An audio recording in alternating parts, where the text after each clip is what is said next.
Everyone, Good morning, Rabbi. we're in Mishna Yevamos, Perek Gimel, Chapter 3, Mishnah Gimel, Mishnah 3. Now, as just pointed out, today's case and today's chart is just one added part to yesterday's case. Okay? So if you take out the chart again, take out the chart, take a look at the top half of the chart. Again, we start off with two sisters, Rachel and Leah. Okay? Rachel and Leah are married to two brothers. Rachel is married to Shimon, and Leah is married to Ruvain. And there are two more brothers. There's Yehuda and there's Levi. Okay, that's how we start off with. Four brothers, two are married to two sisters. Now, Rachel has a daughter, Dinah. Dinah marries Levi. Dinah marries Levi. That makes Rachel Levi's mother-in-law. Okay? We have the same, that was yesterday's scenario. Today we add the fact that the other sister, who is Leah, has a daughter Miriam, and she's married to Yehuda, which makes Leah Yehuda's mother-in-law, which means that in the bottom case, which is where both brothers have died, Reuven and Shimon have died without children, okay? It comes out that, what's the matter? So 1 minute. So now, when Shimon and Reuven both die, right, and Leah and Rachel now fall for Yibam, it comes out that each one, right, to one of the brothers is an erva. Both of them are an erva to the brother.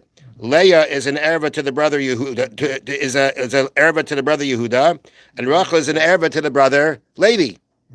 Okay, so it comes out then that when both men die, how many women fall to their surviving brothers? Only one. The one who's the erva, as we say, there is no Yibam connection to that surviving brother because it's an erva to him. The only one that has a connection to him is the other sister, who was again his wife's brother without a question, and is not an erva. Now, if it comes out that each one, we had a problem previously that when you have the two sisters married to the two brothers, then each sister is also the sister of the woman who is connected to you for Yibam, because they both have connection. They both fall to you for Yibam because they both came from your brothers, and they both have a connection to you for Yibam because they were both your brother's wives. But in this case, where each one is an erva to the other, right? Each one has an erva to one of the brothers, then that woman is not connected to him for Yibam.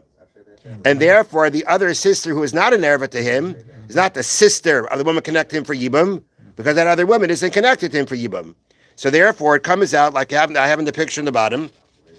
If Yehuda wants to go, Yehuda can go in and do Yibam on Rachel, because Rachel is not his mother-in-law, and it's also not the sister of his brother's wife, because Leah, because Leah and Yehuda can't have any kind of connection because of the fact that Leah is his mother-in-law, and therefore to marry Rachel in Yibam Rachel is not the sister of the woman connected to him for Yibam, because Leah is not connected to him for Yibam because she's an erva to him, and the same way the other way around.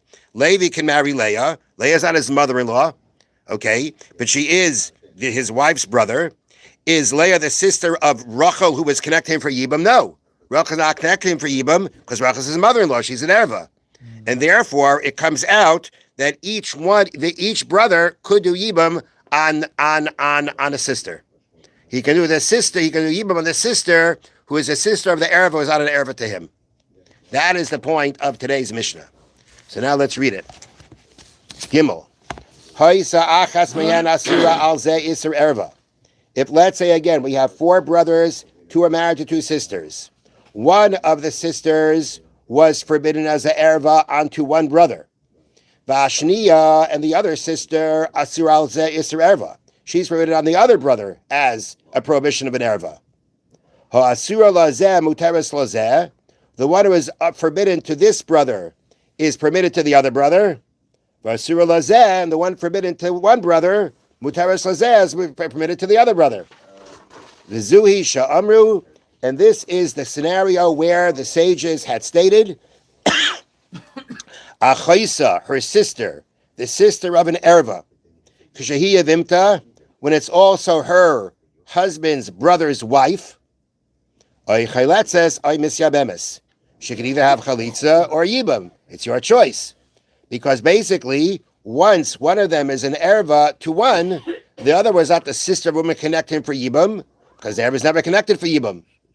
And therefore, it comes out that when you have both brothers die, so even though both brothers were married to these women, but one woman is not zakuka, has no even connection to the brother that she's an erva to. And therefore her sister is not the sister of a woman connected to yibam to him, and therefore he can go ahead and do yibam or chalitza, is his choice, on the woman who is not an erva to him. That's this case in the Mishnah. So it was one extra step to yesterday's Mishnah.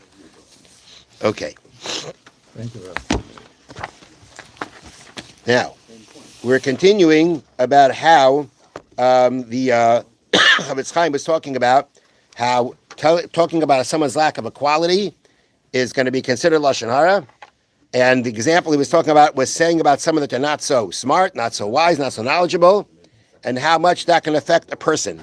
And the last example he gave was an example of you go in and tell about a rabbi or a teacher that he's not knowledgeable. That's for sure can cause him to lose his livelihood, and cause it that the people who have been influenced by him in Torah guidance aren't going to do so because they think he's not so wise.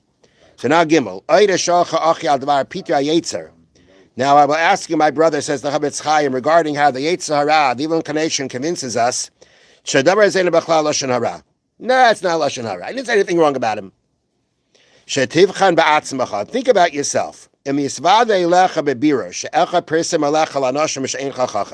If you found out, and you were 100% sure, you found out someone said about you, you are not so smart, right? Your elevator doesn't make it to the top floor, okay? Mm-hmm. All right? How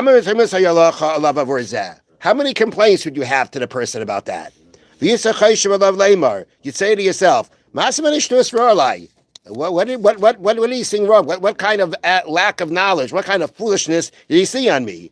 That guy, he speaks lashon hara. All he cares about is putting other people down. All right, says the Chofetz Chaim. And then when tables turn and now you say that about somebody else, and there's many ways that he's better than you are, whether it be in the service of Hashem, how he treats other people. For some reason, when you're doing it, doesn't seem to be a problem. And he says, see what kind of a terrible blindness there is regarding this kind of a thing. Have a wonderful day. Freilich and Chanukah. Thank you, Rabbi. Thank you, Rabbi.